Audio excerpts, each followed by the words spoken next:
সত্যিকারের রামের অংশ তিনি, সত্যিকারের মহাদেবের অংশ তিনি, আল্লাহর অংশ তিনি, আল্লাহর অংশ তিনি, জিসাসের অংশ। আসসালামু আলাইকুম ওয়া রাহমাতুল্লাহি ওয়া বারাকাতুহু।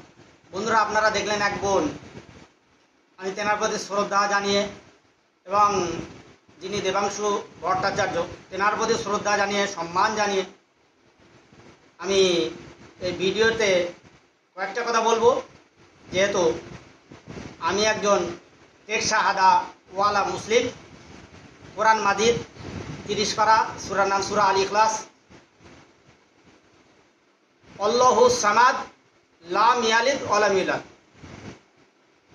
তিনি আল্লাহ। তার পূর্বের আয়াতে বলছে আল্লাহু আহাদ, কারোর মুখাবেগী নন, তিনি এক এবং একক, কারোর দ্বারা জন্ম নেননি, কাউকে জন্ম দেননি, তিনিও কারোর অংশ না, তেনার অংশ কেউ নন। Allah is created, everyone is created by none. তো বন্ধুরা, দেবাংশু ভট্টাচার্যকে যে বোন বলছেন যে আল্লাহর অংশ, নাউজুবিল্লাহ মিন যালিক, আমি তীব্র প্রতিবাদ জানাই এই কথায়। তবে আমি পার্টির ব্যাপারে কোনো কথা বলবো না। আমার এই ভিডিওটা নিয়ে হয়তো অনেক আইএসএফ সমর্থক ভাইয়া তারা বলতে পারে যে আমাদের লোক। না ভাই, আমি আইএসএফের সমর্থক নই এবং টিএমসির বিরোধীও নই।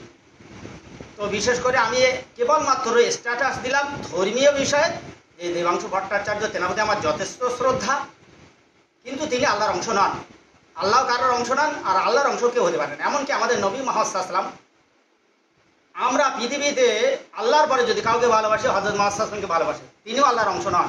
এমনকি ঈসা আলাইহিস সালাম, তিনিও আল্লাহর অংশ নন। জিসাস ক্রাইস্ট, যিশু খ্রিস্ট ঈসা আলাইহিস সালাম, তিনিও আল্লাহর বান্দা, নাবী ও রসুল। হযরত মুহাম্মদ সাল্লাল্লাহু আলাইহি ওয়াসাল্লাম, তিনিও আল্লাহর বান্দা, নাবী ও রসুল। তেনারাও আল্লাহর অংশ হতে পারেন না, না না। আর দেবাংশু ভট্টাচার্য তো মোটেও না, নট এট অল, আদৌ না।